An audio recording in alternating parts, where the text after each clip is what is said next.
What up, what up? It's your girl, Miss Chris. We are here at the studio with Malaynah. How are you, Malaynah? Good, good. Now, Wait a Minute is your new single that you're promoting right now. Yes.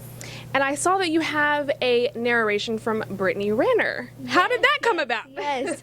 So I've always followed her on Instagram. She's super, super dope. I always love her little rants that she goes on. So I took one of them in particular that was my favorite, and I put it in the middle of Wait a Minute because I just thought that was the vibe for that song. So, and you know, Brittany's always dope. So that just really topped that song off. Okay, and then did you ask permission or did you talk to her? How did that work out? I actually emailed her about it. We tried to get her in the music video, but no response. Oh. But we shall see. When it blows up, then I'm pretty sure we could do like a little something, something. Now, the last time I interviewed you, you said that the streets raised you. I wanted to ask you, what does that mean?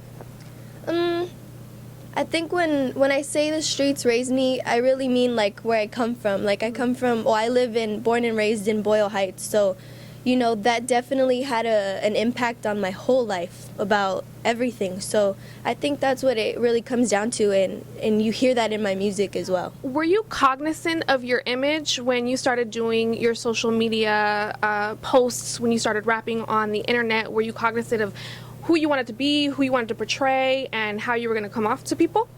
A little. You know, I always made it my point though to just make sure no matter what video or anything I posted on my social media, it was 100% me. So, you know, if me is me and I am who I am. So right. I hope, and then a lot of people like it. So so there's that. Yeah, exactly. Now, why did you always rap in your car? Is there a significance to that? That's so funny. I get asked that question all the time. I rap in my car because I think it's the most like quiet space. I like it. You get the full sound because you're in the car, you know, you just plug the aux, so you have the music everywhere surrounding you. So I think I felt comfortable in there rather than doing it indoors or even in a studio, and it was original. So yeah.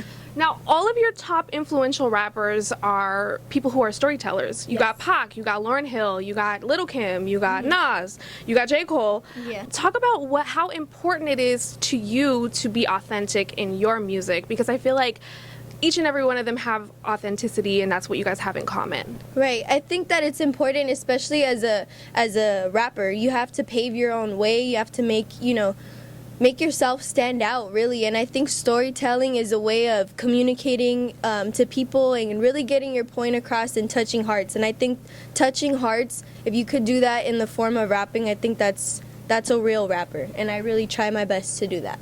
Cardi B influenced you by taking social media more seriously and using that as a platform to get your music out there. What other ways did Cardi B influence you? Just her attitude in general, like her attitude with her fans, her attitude when she hits the stage. Like, I think that's very inspirational, you know, like to have that kind of energy. You seem to be very level-headed and you know what you want. Do you feel like people, because you're young, take you less seriously? Did you have to prove something to anyone during your process? I don't think that I don't go out of my way to prove myself to people.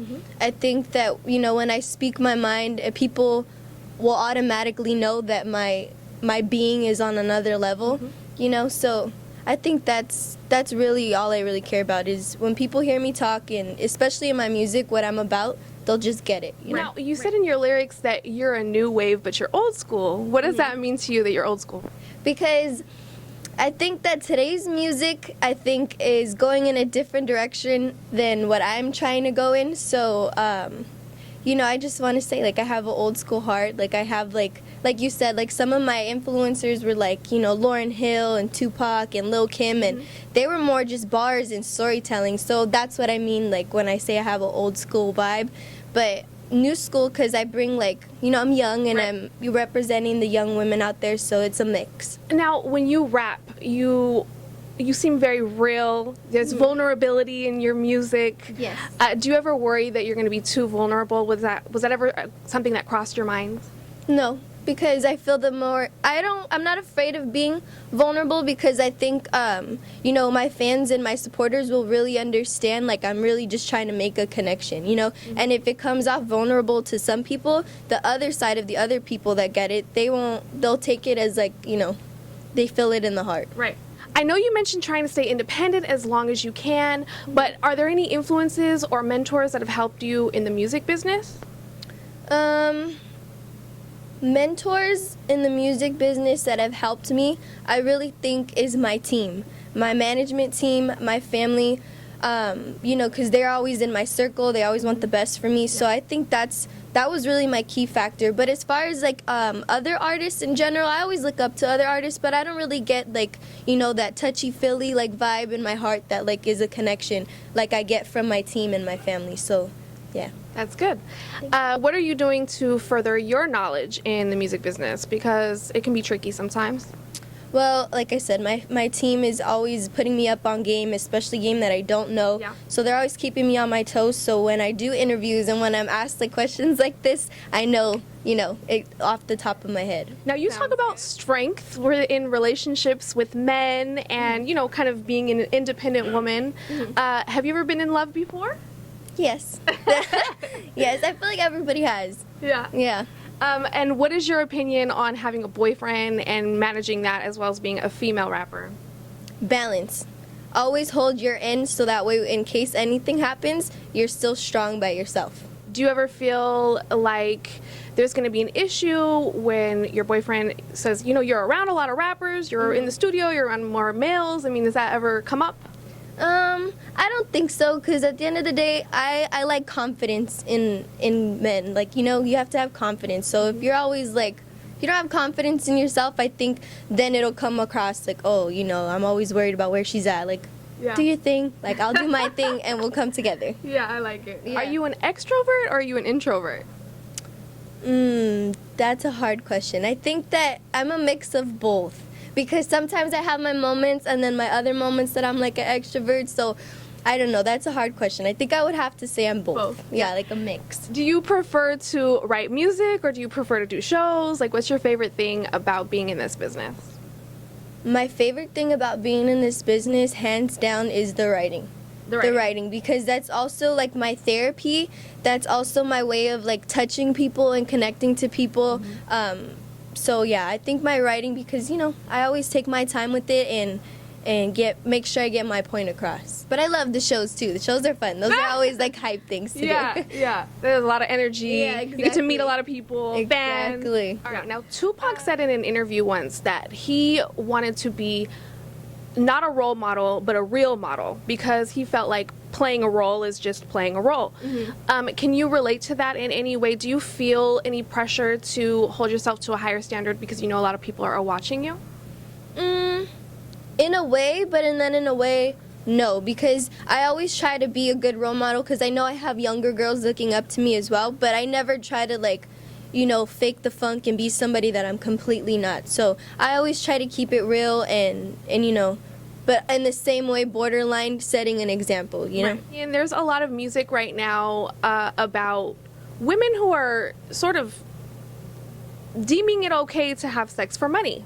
How do you feel about that? I think everybody's gonna have their own way of expressing themselves through music, whether if they're women are rappers or women are singers. Like I said, everybody has their own message to convey. My opinion really doesn't matter when it comes to that, because I really don't pay it any mind. If I don't really like it, then I don't like it. I don't listen to it, or I don't vibe with it. But if they're getting their bag, they're in their bag.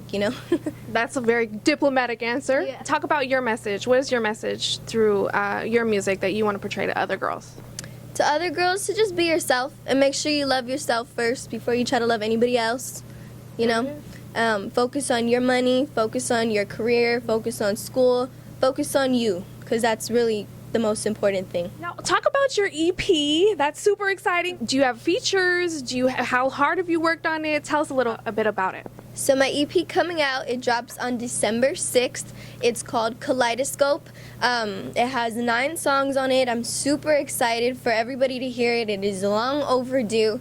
I can't really say anything in detail with features and all that other stuff, because you guys are just gonna have to see for yourself. But it's a really profound project. It really defines me and all my different aspects that I bring to the table. So I'm really excited for that to come out. Make sure you go check it out on December 6th. And where can we find it? Where can we follow you? Everything to follow me, everything is Malaynah. Everything from my Instagram to Twitter to YouTube. But when the album drops, it's available on all platforms.